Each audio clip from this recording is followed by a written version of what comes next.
How to apply for the TD credit card. Hey guys, welcome back to the channel. If you want to apply for the TD credit card, here is the process to do so. First and foremost, head over to any of your preferred browser and search for TD Bank. Next up, log in by tapping on the login button and online banking. Give in your credentials and once logged in, tap on credit card section.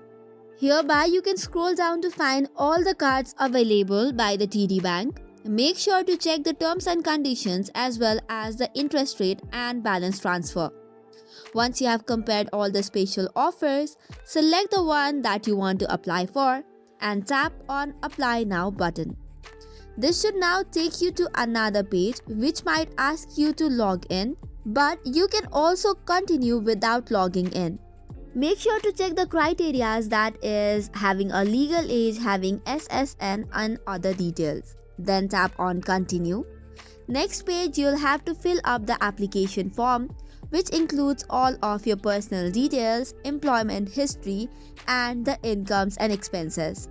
Once you have given in all the information as well as citizenship certificate and that is verified, you have successfully applied for TD credit card. That's it for today's video. For more such contents, do not forget to hit the like and subscribe button. Thank you and keep watching.